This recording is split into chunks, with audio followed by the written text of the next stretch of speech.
It is the paradox of the modern professional. You feel entirely exhausted, stretched to your absolute limit, and yet, when you look back at the last 3 years, you realize you haven't actually moved forward. This stagnation stems from a societal default that prioritizes immediate emotional comfort over long-term stability. A dead-end career or a clinical case of burnout rarely happens because of a single catastrophic failure. The collapse comes from a slow, quiet accumulation of unmade decisions.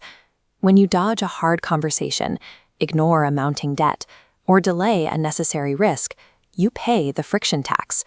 It is a compounding, hidden fee levied against you every time you avoid a difficult action. Trading a few minutes of psychological discomfort today for temporary relief guarantees severe consequences down the line. The relief is instant, but the bill always comes due with interest. There is no true neutral state.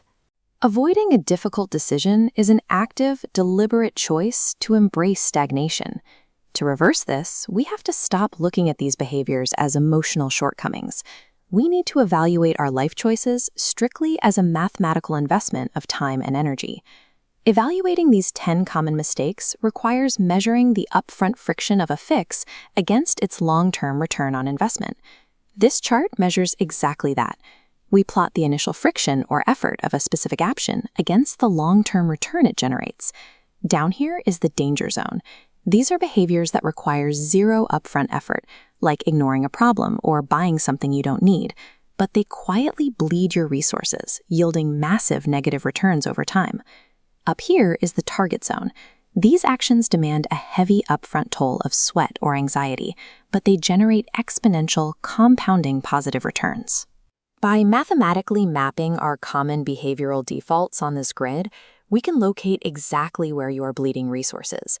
The first category of systemic failure is poor resource management. This covers neglecting self-care, ignoring your mental health, and reckless impulse spending. On our matrix, these behaviors register as critical input errors that compromise the entire system. The necessary inputs to fix this are rigid. You have to implement strict financial budgets and block out non-negotiable hours for sleep and mental offloading. The trade-off requires sacrificing the immediate dopamine hit of retail therapy and forces highly ambitious people to accept temporary, frustrating dips in their daily output. This directly targets the overhustler archetype. Grinding on 4 hours of sleep is not a badge of honor. It is a delusion that guarantees systemic collapse. You cannot run an organic system at maximum capacity without scheduled maintenance. Eventually, the gears strip and the machine seizes. Without protecting your baseline of capital and mental stability, all other professional ambitions will structurally collapse under their own weight. The second category of failure is operational action. This encompasses the refusal to leave your comfort zone, chronic procrastination, and the fear of change. Let's run these specific behaviors through the evaluation framework. The required inputs here are aggressive. You must immediately apply the 2-minute rule. If a task takes less than 2 minutes, do it now, and actively volunteer for unfamiliar projects that carry a high risk of failure. The upfront toll this demands is intense. It induces high anxiety, guarantees you will look foolish in the short term, and requires the complete destruction of the status quo. But that emotional toll buys a massive objective outcome. Initiating action clears the massive cognitive load of looming deadlines and unlocks asymmetrical professional opportunities. For the comfort seeker, avoiding a 2-minute email drains vastly more psychological energy over a week than simply executing it immediately. Action is a mandatory forcing function. You must actively invite micro-instability into your life to cure macro paralysis. The final category of systemic friction is psychological bandwidth. This includes ignoring hard truths, seeking universal approval, dwelling on negativity, and setting vague goals. Updating the matrix for this final evaluation reveals exactly where your daily capacity goes to die. The required inputs are precision and confrontation. You must define highly specific, mathematically measurable goals and immediately confront toxic relationships or failing strategies. We rely on vague goals like "I want to get in shape" because they provide plausible deniability, protecting the ego from the sting of objective failure. Meanwhile, you drain massive amounts of resource rumination, replaying awkward conversations from 3 days ago, and altering your personality to chase approval from people who don't matter. The trade-off for clarity is brutal. Setting clear metrics strips away your excuses.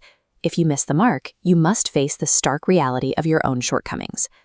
For the drifter, budgets and strict goals provide the essential scaffolding required to actually build freedom. Clarity forces accountability. You cannot fix a failing strategy or a stagnant career if you refuse to clearly define the parameters of success. Applying all these solutions at once is impossible. You need to diagnose your dominant bottleneck to find your highest ROI intervention. We can map your symptoms to a specific archetype to determine your next move. If your primary symptom is constant exhaustion and burnout, you are the over-hustler. Your mandatory priority is establishing strict health and mental baselines. If your symptom is paralysis and fear of failure, you are the comfort seeker. Your mandatory priority is microdosing risk through the 2-minute rule. If your symptom is chaos, impulse, and a lack of real progress, you are the drifter. Your mandatory priority is establishing strict budgets and mathematically measurable goals. Applying the wrong solution to your archetype, like a burned-out hustler trying to push even further out of their comfort zone, will only accelerate your systemic failure. Eliminating mistakes entirely is a perfectionist fantasy. It is mathematically impossible. Repeating safe, comfortable mistakes carries a fatal cost. Real value comes from extracting data from new, uncomfortable ones. The new standard is utility. Every action you take should be designed to yield educational data through controlled friction, rather than just maintaining the status quo. You utilize that friction and resistance to generate forward momentum. It is the only way to break through a stagnant environment. Identify your archetype from the flowchart, locate your single highest ROI friction task, and execute it today. Long-term success isn't built on playing it safe. It is built on systematically choosing the upfront friction that creates resilience over the immediate comfort that destroys it.